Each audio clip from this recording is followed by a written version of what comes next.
ಅಲ್ಲ ಸರ್, ಅವನು ಬ್ರೋಕರ್, ದಳ್ಳಾಳಿ. ರೈತರ ಹತ್ರ ಹಸುನ ಖರೀದಿ ಮಾಡೋದು, ಈಗ ಬ್ರ್ಯಾಂಡ್ ಕ್ರಿಯೇಟ್ ಮಾಡಿಕೊಂಡು MLAಗಳಿಗೆ, ಮಿನಿಸ್ಟ್ರುಗಳಿಗೆ, ಸೆಲೆಬ್ರಿಟಿಗಳಿಗೆ ಹೈಫೈ ಆಗಿ ಸೇಲ್ ಮಾಡೋದು. ಅದನ್ನು ಇವನು ಲಾಭಕ್ಕೋಸ್ಕರ ಇವನು ಮೀಡಿಯಾದಲ್ಲಿ ಬಂದು ಲಾಭಕ್ಕೋಸ್ಕರ ರೈತರ ಹತ್ರ ತೊಗೊಂಡು ಸೇಲ್ ಮಾಡೋದು. ಅವನು ಮನೇಲಿ ಇಟ್ಕೊಂಡು ಸಾಕಲ್ಲ.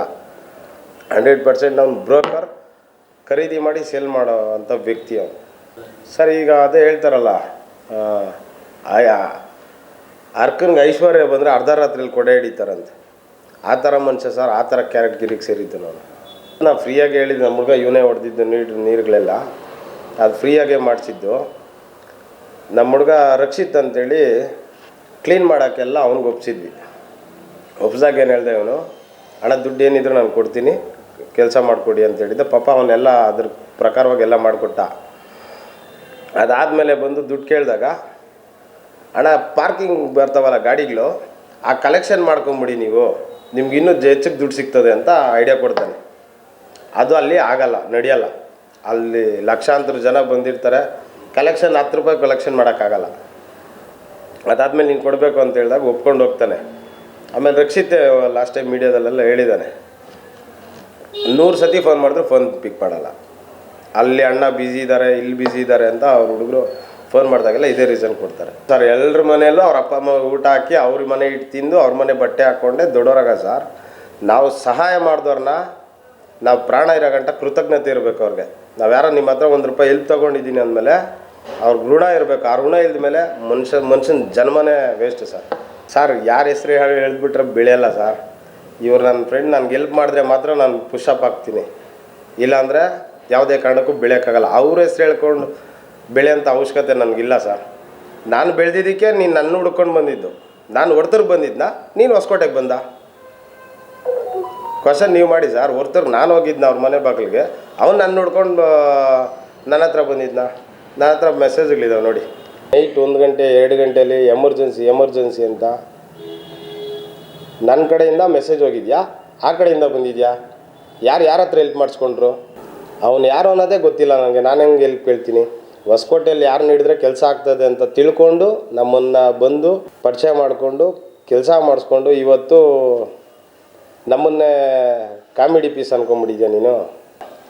ನಿನ್ನ ಕೆಲಸ ಆಗಬೇಕಾಗಿತ್ತು ಬೆಳಗ್ಗೆ ರಾತ್ರಿ ನಾವು ಜ್ಞಾಪಕ ಬರ್ತಾಯಿದ್ವಿ. ಈಗ ನೀನು ಕೆಲಸ ಮಾಡಿಸ್ಕೊಂಡು ಬಿಗ್ ಬಾಸ್ಗೆ ಹೋಗಿ ಸ್ಟಾರ್ ಆಗಿಬಿಟ್ಟಿದ್ಯಾ ಅಂದ್ಬಿಟ್ಟು ನಮ್ಮನ್ನು ಕಿಂಡಲ್ ಮಾಡೋದು ಸರಿ ಕಾಣ್ತಾ ಇಲ್ಲ. ದುಡ್ಡು ಈಗ ಪ್ರತಿ ಮೀಡಿಯಾದಲ್ಲೂ ಅವ್ನು ಮನಿ ಮೈಂಡ್ ಇಲ್ಲ ಅಂತ ಹೇಳ್ತಾನೆ. ನನಗೆ ದುಡ್ಡು ಮಾಡೋ ಇದಿಲ್ಲ ಅಂತ ಪ್ರತಿಯೊಂದರಲ್ಲೂ ನಾನು ದುಡ್ಡು ಖರ್ಚು ಮಾಡಿದೆ, ಜನನ ಗ್ಯಾಮರಿಸ್ತಾ ಇದ್ದಾನೆ. ನಾನು ದುಡ್ಡು ಖರ್ಚು ಮಾಡಿದೆ, ನಾವೆಲ್ಲೂ ಹೇಳೋಕ್ಕೆ ಹೋಗಲಿಲ್ಲ. ನಾವು ಮಾಡಿ ಸಹಾಯನ ಯಾವತ್ತೂ ಹೇಳ್ಕೊಂಬಾರ್ದು. 10 ಲಕ್ಷ ನಾನು ನಮ್ಮ ಯಜಮಾನ್ರ ಹತ್ರ ದುಡ್ಡು ಕೊಡಿಸ್ತೀನಿ. 2 ಲಕ್ಷ ನಾನು ಒಂದು ಸೆಕೆಂಡ್ ಪ್ರೈಸ್ದು ನಾನು 1 ಲಕ್ಷ ಕೊಡ್ತೀನಿ ಅಂತ ಮಾತು ಕೊಟ್ಟಿರ್ತೀನಿ. ಈ 2 ಲಕ್ಷ ಖರ್ಚು ಮಾಡ್ತೀನಿ ನಾನು. ಅದಾದಮೇಲೆ ಬೇರೆ ಹೇಳಿದ್ದೀನಿ, ಇಲ್ಲ ಹಿಂದೆ ಪ್ರೆಸ್ ಮೀಟಲ್ಲೆಲ್ಲ ಹೇಳಿದ್ದೀನಿ, ಪೊಲೀಸವ್ರ ಖರ್ಚು 1 ಲಕ್ಷ ಆಗಿರ್ತದಪ್ಪ, ನೀನು ನನಗೆ ಕೊಡಬೇಕು ಅಂತ ನಾನು ನಿಂಗೆ 2 ಬಂಡ್ಲು 55,000 ಬಂಡ್ಲು ನಿನಗೆ ಕೊಡ್ತೀನಿ ಅಣ್ಣ ತೊಗೊಂಡು ಇವತ್ತಿಗೂ ನಾನು ಕೇಳೂ ಇಲ್ಲ, ನೀನು ಕೊಡಲೂ ಇಲ್ಲ. ಬೇಡ, ನಾವು ಅದ್ರ ಪ್ರಶ್ನೆನೇ ಎತ್ತಲ್ಲ. ದುಡ್ಡಿನ ನಮ್ಮ ಬೇಡ. ನೀನು ನಮ್ಮ ಫ್ರೆಂಡ್ಸ್ ಎಲ್ಲ ಬಂದಾಗ ಅವ್ರ ಹತ್ರ ನಮ್ಮ ಮರ್ಯಾದೆ ಯಾವ ಥರ ತೆಗಿತೀಯ ನೀನು? ಕೀಳಾಗಿ ಯಾಕೆ ಕಾಣ್ತೀಯ? ಕೀಳಾಗಿ ಯಾಕೆ ಮಾತಾಡ್ತೀಯ ನಮ್ಮ ಬಗ್ಗೆ? ಏನೂ ಲಾಭ ಇಲ್ಲ ಸರ್. ಅವನ ಲಾಭಕ್ಕೆ ರೇಸ್ ಮಾಡ್ತಾ ಇದ್ದಾನೆ. ರೈತರಿಗೆ ಯಾವುದೇ ಕಾರಣಕ್ಕೂ ಯಾವುದೇ ರೀತಿ ಕೊಡಲಿ ಬಿಡಿ ಸರ್. ರೇಸ್ ಮಾಡೋದು ಬೇಡ. ಹಿಂಡಿ ಬೂಸ ಹಸುಗಳಿಗೆಲ್ಲ ರೈತರಿಗೆ ಹೋಗಿ ಅವ್ರ ಕೈಲಾಗ ಸಹಾಯ ಮಾಡಲಿ ಬಿಡಿ ಸರ್. ಗೊಬ್ಬರನೋ ಬೀಜನೋ ಕೊಡಿಸ್ಲಿ ಬಿಡಿ. ರೇಸ್ ಮಾಡಿದ್ರೆ ಲಾಭ ಏನೈತೆ ನೀವು ಹೇಳಿ ಸರ್. ಇದ್ರ ಬಗ್ಗೆ ಎಲ್ಲ ನನಗೆ ಗೊತ್ತಿಲ್ಲ ಸರ್. ಮುಂಚೆ ಅವರೇನೋ ಅಧ್ಯಕ್ಷ ಆಗಿದ್ದಾನೆ ಅಂತ ಅದೆಲ್ಲ ನನಗೆ ಗೊತ್ತಿಲ್ಲ. ನನಗೆ ನಾರ್ಮಲ್ ವ್ಯಕ್ತಿಯಾಗಿ ಸಿಕ್ಕಿದ್ದು, ನಾರ್ಮಲ್ ವ್ಯಕ್ತಿಯಾಗಿ ಫ್ರೆಂಡ್ ಆಗಿದ್ದು, ರೇಸ್ ಮಾಡೋಕ್ಕೋಸ್ಕರನೇ ನಮ್ಮ ಹತ್ರ ಬಂದು ಎಲ್ಪ್ ತೊಗೊಂಡಿದ್ದಾನೆ. ನಾನು ದೂರ ಮಾಡ್ಕೊಂಡಿಲ್ಲ. ನೀನು ನಮ್ಮ ಫ್ರೆಂಡ್ಸ್ ಬಂದಾಗ ನನಗೆ ಬೆಲೆ ಕೊಟ್ಟಿಲ್ಲ, ನಾನೇ ಹಾಕಿರಲಿ ಅಲ್ಲಿ. ಆದ್ಮೇಲೆ ಅವ್ನ ಕಾಂಟ್ಯಾಕ್ಟೇ ಸಿಕ್ಕಿಲ್ಲ ಸರ್. ನೋಡಿ ಬೇಕಾರೆ ಫೋಟೋ ಫ್ರೇಮ್ ಹಿಂದೆ ಇರ್ತೀನಿ ಅಂತ ಮಾತಾಡ್ತಾನೆ. ಒಂದೇ ಒಂದು ವೀಡಿಯೋದಲ್ಲಿ ಅವನ ಜೊತೆ ಇರ್ತೀನಿ. ರೇಸ್ ಮಾಡೋ ಟೈಮಲ್ಲಿ ಎಲ್ಲ ಚೆಕ್ ಮಾಡ್ಕೊಳ್ರಿ ಬೇಕಾರೆ. ಅದೆಷ್ಟು ವೀಡಿಯೋ ಆಯಿತೋ ಅದೆಷ್ಟು ಫ್ರೇಮಲ್ಲಿ ಹಿಂದೆ ಕೈ ಕಟ್ಕೊಂಡಿದ್ದೀನೋ ನೋಡಿ. ಒಂದು ಗೌರವ ಸರ್. ಅವತ್ತು ರೇಸ್ ಮುಗಿದ್ಮೇಲೆ ಲಾಸ್ಟ್ ಟೈಮಲ್ಲಿ ಪ್ರೆಸ್ ಮೀಟ್ ಬರ್ತಾರೆ. ಬಂದಾಗ ಅಣ್ಣ ಕುತ್ಕೊಂಡು 100 ಸತಿ ನನಗೆ ಹೇಳ್ತಾನೆ ಅವನು. ಅಲ್ಲಿ ಒಬ್ಬರು ಬಸಪ್ಪನ ಹಿರಿಯರು, ಅವರು ಬಸಪ್ಪನ ಸಕ್ತಾರ ಪೂಜಾರಿ ಇರ್ತಾರೆ. ಅವ್ರಿಗೆ ಜಾಗ ಇರಲ್ಲ ಅಂತೇಳಿ ಅವ್ರಿಗೆ ರೆಸ್ಪೆಕ್ಟ್ ಕೊಡಬೇಕು ಅಂತ ನಾನು ನಿಂತ್ಕೊಂಡು ಅವ್ರನ್ನ ಕೂರಿಸಿರೋದಲ್ಲಿ. ಇವನಿಂದ ಫೋಟೋ ಫ್ರೇಮ್ಗೆ ಹಿಂದೆ ನಾನು ನಿಂತ್ಕೊಂಡಿರೋದಲ್ಲ. ಆ ಹಿರಿಯರಿಗೆ ಬೆಲೆ ಕೊಡ್ಬೇಕಂತ ನಾನು ನಿಂತ್ಕೊಂಡಿದ್ದೆ. ಅವನ ಹೆಸರು ಹೇಳ್ಕೊಂಡು ನಾವು ಇದು ಮಾಡೋಕ್ಕೆ ಸ್ಟಾರ್ ಆಗ್ಬಿಡ್ತಾರಲ್ಲ, ಅವ್ನ ಹೆಸರು ಹೇಳ್ಕೊಂಡ್ರೆ ಸ್ಟಾರ್ ಆಗಿಬಿಡ್ತಾರ. ಯಾರ ಹೆಸರು ಹೇಳ್ಬಿಟ್ರೆ ಸರ್ ನಿಮ್ಮ ಹೆಸರು ಹೇಳಿದ್ರೆ ನಾನು ಬೆಳೆದು ಬಿಡ್ತೀನಾ? ನಿನ್ನ ಮೇಲೆ ನಿನ್ನ ಆರೋಪ, ನಾವು ಹೇಳ್ತಾರ ಆರೋಪ ಸತ್ಯವಾಗಿರೋದಕ್ಕೆ ನಾವು ಆರೋಪ ಮಾಡ್ತಾಯಿದ್ದೀವಿ. ನೀನು ಸುಳ್ಳು ಅಂತ ನನಗೆ ಡ್ರಗ್ಸ್ ತಗೊಂಡಿಲ್ಲ ಅಂತ ಪ್ರೂವ್ ಮಾಡು, ಇಲ್ಲ ನೀನು ತಗೊಂಡಿದ್ದೆ ಅಂತ ನಾವು ಪ್ರೂವ್ ಮಾಡ್ತೀವಿ. 100% ಸರ್ ನಾನು ಹೇಳ್ತಾ ಇರೋದಲ್ಲ, ಸ್ವಂತ ಅವ್ರ ಅಣ್ಣ ತಮ್ಮಂದ್ರು ಹೇಳ್ತಾ ಇರೋದು. ಅವ್ರ ಮಾವ, ಹೆಣ್ಣು ಕೊಟ್ಟಿರೋ ಮಾವ ಹೇಳ್ತಾ ಇದ್ದಾರಲ್ಲ ಸರ್, ಮತ್ತೆ ನಾನು ಹೇಳ್ಬೇಕು ಅದನ್ನು. ಅವನು ರೇಸ್ ಮಾಡಬಾರ್ದು, ನಾನು ರೈತ ಅನ್ಕೊಂಡು ಜನಗಳನ್ನ ಯಾಮರ್ಸ್ಬಾರ್ದು. ನಿನ್ನ ಮನೆ ಲಾಭಕ್ಕೆ ಇನ್ನೊಬ್ರನ್ನ ಬಲಿ ಕೊಡಬಾರ್ದು. ರೇಸ್ ಮಾಡಿ ಇವಾಗ ಮಾಲೂರಿಗೆ ಹೋಗಿದ್ದಾನೆ, ಈಗ ಹೇಳ್ತಾ ಇದ್ದಾನೆ ಮಾಡೋಕ್ಕಾಗದೆ, ಈಗ ರೇಸ್ ಮಾಡೋಕ್ಕಾಗಲ್ಲ ಅಂತ ಅವ್ನಿಗೆ ಗೊತ್ತಾಗಿದೆ. ಮಾಲೂರು ಜನ 1 ಲಕ್ಷ ಕಮೆಂಟ್ ಹಾಕಿದ್ರೆ ಅಣ್ಣ ಬಾ ಅಂತ ಕರೆದ್ರೆ ಮಾಡ್ತಾನೆ ಇವ್ನು ಮಾಡೋದಂತೆ. ಇಲ್ಲಾಂದ್ರೆ 1 ಲಕ್ಷ ಕಮೆಂಟ್ ನಾನು ಡೈಲಿ ನೋಡ್ತಾ ಇದ್ದೀನಿ. ಅವ್ನು ಇದನ್ನೇ 1 ಲಕ್ಷ ಕಮೆಂಟ್ ಯಾವಾಗ 190 ದಾಟಿಲ್ಲ ಇನ್ನು. ಸರ್ ಮಾಡೋಕ್ಕಾಗದೆ ಈ ಥರ ಲಕ್ಷ ಕಾಮೆಂಟ್ ಬಂದರೆ ಮಾತ್ರ ಮಾಡ್ತೀನಿ ಅಂತ ಹೇಳ್ಕೊಳ್ತಾ ಇದ್ದಾನೆ. ಕೇಳ್ತಾನೆ, ನೀವೇನು ಕೊಡುಗೆ ಕೊಟ್ಟಿದ್ದೀರಾ ಅಂತ ಕೇಳ್ತಾನೆ. ಸರ್ ನಾವು ರೈತರು ಮಾಡಿಲ್ಲ, ನಾನು ಬಿಸ್ನೆಸ್, ನನ್ನ ಹುಡ್ದಾನೀಗ ನಮ್ಮ ತಂದೆ ರೈತರು, ನಾವು ಬಿಸ್ನೆಸ್ ಮಾಡ್ಕೊಂಡೇ ಬಂದಿರೋದು. ಸರ್ ಫ್ಲಡ್ ಬಂತಲ್ಲ ಬೆಳಗಾವಿ, 1.5 ಲಕ್ಷಕ್ಕೆ ಹಸುಗೆ ಬೂಸ ತೊಗೊಂಡೋಗಿದ್ದೀನಿ ಸರ್. ಇದೇ ಹೊಸಕೋಟೆಯಿಂದ ನಾನು ಕಲೆಕ್ಷನ್ ಮಾಡಿ 1 ದಿವಸ ಓಡಾಡಿ 15 ಲಕ್ಷ ಕಲೆಕ್ಷನ್ ಮಾಡ್ತೀನಿ. ಹಸು ಬೂಸಗಳು 1.5 ಲಕ್ಷ ತೊಗೊಂಡೋಗ್ತೀನಿ. ಇದೇ ಬಸ್ ಸ್ಟ್ಯಾಂಡಲ್ಲಿ ಅವರು 10 ಮೂಟೆ ಫ್ರೀ ಕೊಡ್ತಾರೆ ನನಗೆ. ಬಸ್ ಸ್ಟ್ಯಾಂಡಲ್ಲಿ ಗಣೇಶ್ ಭವನ್ ಹೋಟ್ಲ್ ಪಕ್ಕದಲ್ಲಿ ಬೂಸ ಅಂಗಡಿ ಇದೆ. ಪಾಪ ಅವರು 10 ಮೂಟೆ ಹಿಂಗೆ ಹೋಗ್ತಾ ಇದ್ದೀವಿ, ಅಲ್ಲಿ ಫ್ಲಡ್ ಬಂದಿರೋದ್ರಿಂದ ಅಲ್ಲೋಗಿ 1.5 ಲಕ್ಷಕ್ಕೆ ಹಸುಗಳು ಬೂಸ ತೊಗೊಂಡೋಗಿ ನಾನು ಕೊಟ್ಟಿದ್ದೀನಿ ಸರ್. ಹೇಳ್ಕೊಬೇಕು ಅಂತ ಹೇಳ್ಕೊತಲ್ಲ, ಇವನು 3rd ಕ್ಲಾಸ್ ಕೇಳ್ತಾ ಇದ್ದಾನಲ್ಲ ನೀವೇನು ಮಾಡಿದ್ರಿ ಅಂತ, ಅದಕ್ಕೋಸ್ಕರ ಹೇಳ್ತಾಯಿದ್ದೀನಿ ನೋಡಿ ಸರ್. ಅದಕ್ಕೆ ನಾನು ಅಲ್ಲೋಗಿ ಫೋಟೋಸ್ ಐತೆ ನಂದು. ಇದು ಹೇಳ್ಕೊಬೇಕು ಅಂತ ತೋರಿಸ್ಕೊಬೇಕು ಅಂತಲ್ಲ ಸರ್, ಅವ್ನು ತಿಳ್ಕೊಬೇಕು. ಅವನೇನು ಕೊಟ್ಟು 1 ಮೂಟೆ ಬೂಸ ಕೊಟ್ಟಿರೋದು ತೋರಿಸ್ಲಿ ಅವನು. ನಾನು ಕೊಟ್ಟಿದ್ದೀನಿ 15 ಲಕ್ಷ ರೂಪಾಯಿ ಕಲೆಕ್ಷನ್ ಮಾಡಿ, ಅದೆಲ್ಲ ಇದೆ ನೋಡಿ ಸರ್ ಫೋಟೋಗಳು. ಅಲ್ಲಿ ಪಾಪ ಜನಗಳಿಗೆ ರೇಷನ್ನು, ಚಪ್ಪಲಿ, ಬಟ್ಟೆ, ಸ್ಕೂಲ್ ಮಕ್ಳಿಗೆ ಬಿಸ್ಕೆಟು, ಬ್ರೆಡ್ಡು, ಇಲ್ಲಿ ನೋಡಿ ಸರ್ ಎಲ್ಲ ಇದೆ ನೋಡಿ. ಇದು ಫೇಸ್ಬುಕ್ಕಲ್ಲಿ ಹಾಕಿರೋದು, ಕಾಣ್ತಾ ಇಲ್ಲ. ಮಾಡಬೇಕು ಅಂತ ಆಸೆ ಇರತ್ತಾನೆ ಸರ್. ಬೆಳಗಾಮ್ಗೆ ಹೋಗಿ ನಾವೆಲ್ಲ ಹಂಚ್ಬಿಟ್ಟು ಬಂದಿದ್ದು. ನೀನು ತೋರ್ಸಯ್ಯ, ನೀನೇನು ಮಾಡಿದ್ಯಾ, ನಮ್ಗೆ ಇದೊಂದು ಸಾಕು, ನಾವು ಮಾಡ್ತೀವಿ, ಹೆಲ್ಪ್ ಮಾಡ್ತೀವಿ ಅನ್ನೋದಕ್ಕೆ. ನೀನು 1 ಮೂಟೆ ಬೂಸ ಕೊಟ್ಟಿದ್ಯಾ, ಇಲ್ಲ 1 ಬಿಸ್ಕೆಟ್ ಪ್ಯಾಕ್ ಯಾರ್ಕನ ಸರ್. ಒಬ್ಬ ರೈತರು ಅಂದ್ಕೊಂಡು ಅವ್ರ ಮನೆ ಹತ್ರ ಒಬ್ಬರು ಇನ್ವಿಟೇಷನ್ ಕಾರ್ಡ್ ಎತ್ಕೊಬರ್ತಾರೆ ಸರ್. ಒಬ್ಬ ಲೇಡಿ, ಅಣ್ಣ ನಾವು ರೈತರು, ನನಗೇನಾದರೂ ಸಪೋರ್ಟ್ ಮಾಡು ಅಂತ ಕೇಳ್ತಾರೆ. ಮದುವೆ ಈ ವಿಡಿಯೋ ನೋಡಿದ್ರೆ ಆ ಲೇಡಿ ಏನಾದ್ರು ಫೋನ್ ಮಾಡಿದ್ರೆ ಹೇಳ್ತೀನಿ ಸರ್, ನಂಗೆ ಯಾರು ಅನ್ನೋದೇ ಗೊತ್ತಿಲ್ಲ ಅವರು. ನೀನು ರಾಜಕಾರಣಿಗಳ ಮನೆ ಹತ್ರ ಹೋಗಮ್ಮ, ನಮ್ಮ ಮನೆ ತಕ್ಕ ಬಂದರೆ ಏನು ಸಿಗ್ತದೆ ಅಂತ ಹೇಳಿ ಕಳಿಸ್ತಾನೆ. ನೀನು ರೈತರಿಗೆ ಹೆಲ್ಪ್ ಮಾಡ್ತೀನಿ, 2,000 ಕೊಡೋಕ್ಕಾಗಲ್ವ ನೀನು ಯೋಗ್ತೆಗೆ? ಸರ್ ನಾನು ಕರೆದು 2,000 ರೂಪಾಯಿ ನನ್ನ ಕಾರಲ್ಲಿ ಕರೆದು 2,000 ಕೊಟ್ಟು ಕಳಿಸ್ತೀನಿ ಅವ್ರಿಗೆ, ಅವ್ರ ಮನೆ ಹತ್ರ ಬಂದವ್ರಿಗೆ. ಇವ್ನು ಹೇಳ್ತಾನೆ, ನಮ್ಮ ಮನೆ ಹತ್ರ 100 ಜನ ಬರ್ತಾರೆ, ಫ್ಯಾನ್ಸು ಅಭಿಮಾನಿಗಳಂಕೊಂಡು ಬರ್ತಾರೆ. ದಡ್ಡರು ಮಾಡಿಬಿಟ್ಟಿದ್ಯಾ ನೀನು, ಜನಗಳನ್ನ ಯಾಮರ್ಸ್ಕೊಂಡು ಆ ಥರ ಹಳ್ಳಿ ಲ್ಯಾಂಗ್ವೇಜಲ್ಲಿ ಮಾತಾಡಿ ಎಲ್ಲರಿಗೂ ಫಿದಾ ಆಗೈತಾನೆ ಸರ್ ಇವನು. ಅದು ಬಿಟ್ಟರೆ ಹೊರಗಡೆ ಬೇರೆ ಮುಖ ಐತೆ. ದಯಮಾಡಿ ಹೇಳ್ತೀನಿ ಕರ್ನಾಟಕ ಜನತೆಗೆ, ನಾನು ಅವನ ಮೇಲೆ ಹೊಟ್ಟೆ ಊರಿಗೆ ಹೇಳ್ತಾ ಇಲ್ಲ, ಹುಷಾರಾಗ್ರಿ. ಮೀಡಿಯಮ್ ಮುಂದೆನೇ ಒಂದು ಮುಖ ಇದೆ ಅವನಿಗೆ, ಹಿಂದೆನೇ ಒಂದು ಮುಖ ಇದೆ ಸರ್ ಅವನಿಗೆ. ಆಮೇಲೆ ನಾನು ಖರ್ಚು ಮಾಡಿದೆ ಅಂತ ಹೇಳ್ತಾನಲ್ಲ, ನನಗೆ ಇದೆಲ್ಲ ಗೊತ್ತಿಲ್ಲ. ಆಮೇಲೆ ತಿಳ್ಕೊಂಡೆ ಸರ್, ನೀವು ಆರೋಪ ಮಾಡೋಕ್ಕೆ ಸ್ಟಾರ್ಟ್ ಮಾಡಿದ್ಮೇಲೆ ತಿಳ್ಕೊಂಡೆ. 400 ಜೋಡಿ ಎತ್ತು ಬರ್ತದಲ್ಲಿ, ಒಂದೊಂದು ಜೋಡಿಗೆ 3 ಸಾವಿರ ಅಂದರೆ ಎಷ್ಟಾಗುತ್ತೆ ಸರ್? 12 ಲಕ್ಷ ಆಗುತ್ತೆ. ನಾನು 10 ಲಕ್ಷ ಕೊಡಿಸಿದ್ದೀನಿ. ಕೊಡಿಸಿಲ್ಲ ಅಂತೇಳು, ಪ್ರೂಫ್ ನಾವು ಕೊಡ್ತೀವಿ. 22 ಲಕ್ಷ ಆಗ್ತದೆ. ನಾನು 2 ಲಕ್ಷ ಅಲ್ಲಿ ಖರ್ಚು ಮಾಡ್ತೀನಿ, 24 ಲಕ್ಷ ಆಗ್ತದೆ.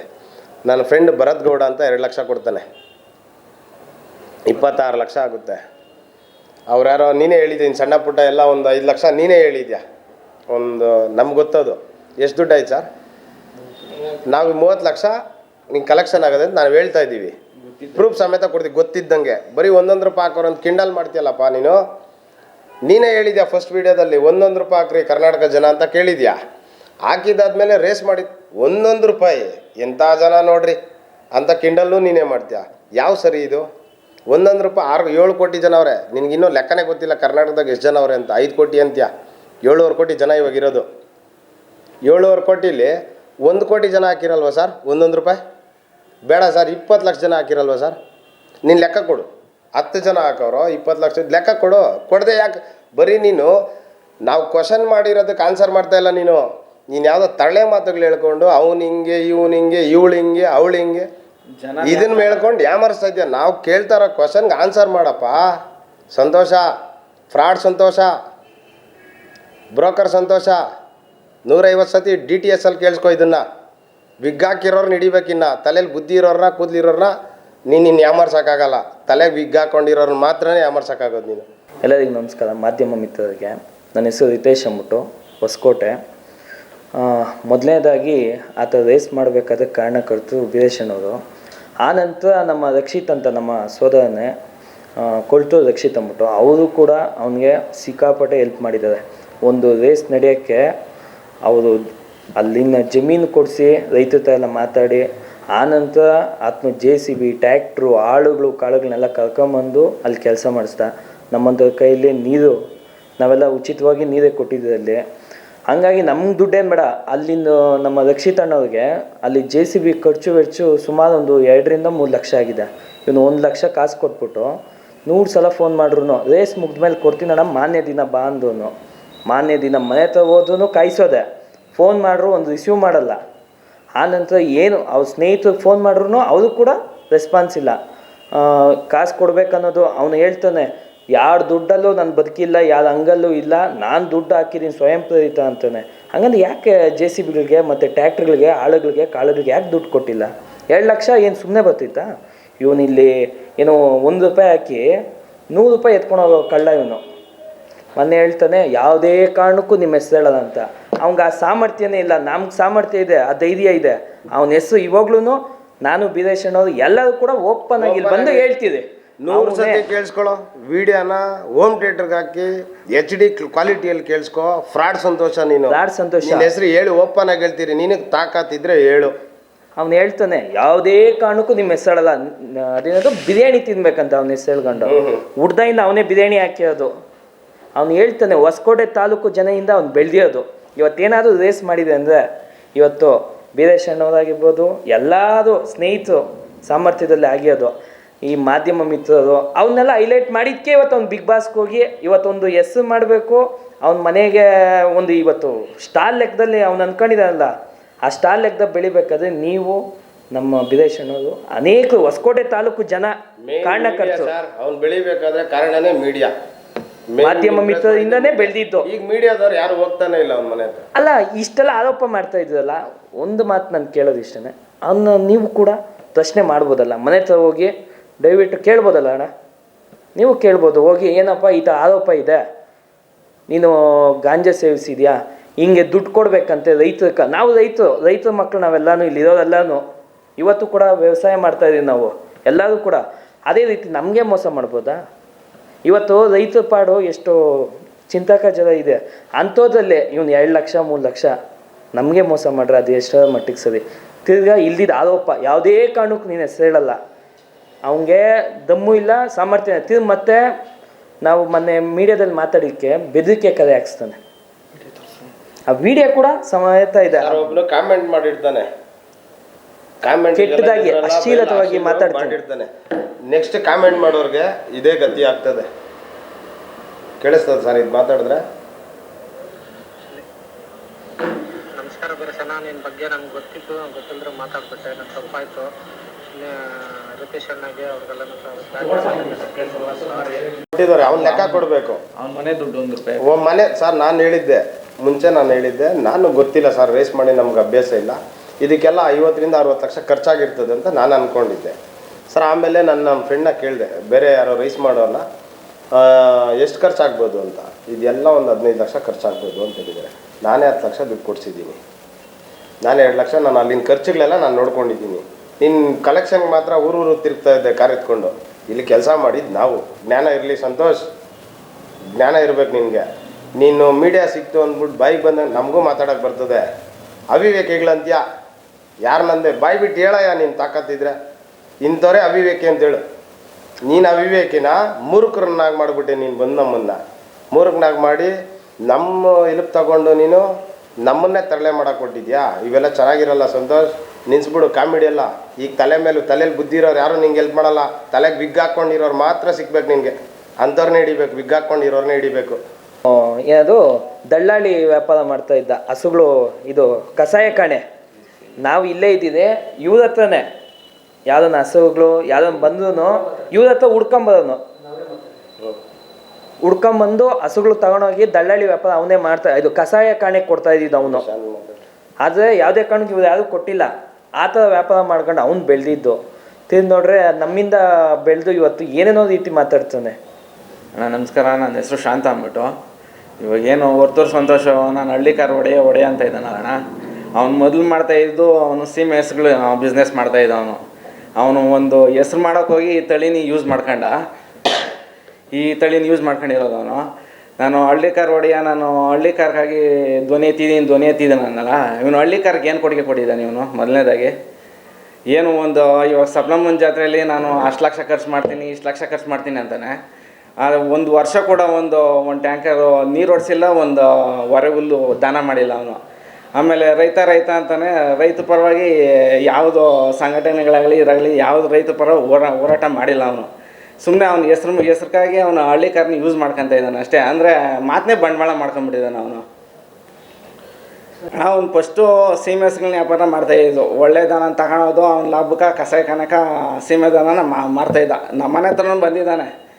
ಮೊದಲು ಅವನು ಅದೇ ಬಿಸ್ನೆಸ್ಸೇ ಮಾಡ್ತಾಯಿದ್ದು ಅವನು. ಇವಾಗ ಈ ಒಂದು ಸುಮಾರು ಒಂದು 7-8 ವರ್ಷ ಈಚೆಗೆ ಅವನು ಹಳ್ಳಿಕಾರ ಅಂದ್ಬಿಟ್ಟು ನಾನು ಹಳ್ಳಿಕಾರನ ಉಳಿಸ್ತಾ ಇದ್ದೀನಿ. ಇವನೊಬ್ಬನು ಹಳ್ಳಿಕಾರನ ಉಳ್ಸೋಕ್ಕಾಗಲ್ಲ. ಇವನು ಹಿಂದಿನಿಂಕ ಸುಮಾರು ನಮ್ಮ ತಾತ ನಮ್ಮ ಮುತ್ತಾತ ಆ ಕಾಲದಾಗ ನಿಂಕನು ಹಿರಿಯರು ಇನ್ನು ಸುಮಾರು ಜನ ಇದ್ದಾರೆ. ಹಿರಿಯರು ಉಳಿಸ್ಕೊಂಬಂದಿರೋದಕ್ಕೆ ಇವಾಗ ಆ ತಳಿ ಉಳಿದಿರೋದು. ಇವನೇ ಈ ತಳಿನ ಸೃಷ್ಟಿ ಮಾಡಿಲ್ಲ.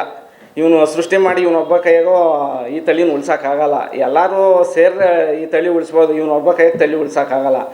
ಇಲ್ಲಿ ಬನ್ನೂರಲ್ಲಿ ರಾಹುಲ್ ಗೌಡ್ರು ಅಂತಿದ್ದಾರೆ. ಅವರು ಸುಮಾರು 100 ಕರ ಹಳ್ಳಿಕರ ಹೆಣ್ಕರನ್ನ ದಾನ ಮಾಡಿದ್ದಾರೆ. ಸುಮಾರು ಅವ್ರ ಥರ ಇವನು ಯಾವುದೇ ಥರ ಯಾರಿಗೂ ಹೆಲ್ಪ್ ಮಾಡಿಲ್ಲ. ಇವನು ಸ್ವಂತ ಇದಕ್ಕಾಗಿ ಯೂಸ್ ಮಾಡ್ಕೊತ ಇದ್ದಾನೆ ಹೊರತು ಅಷ್ಟೇ.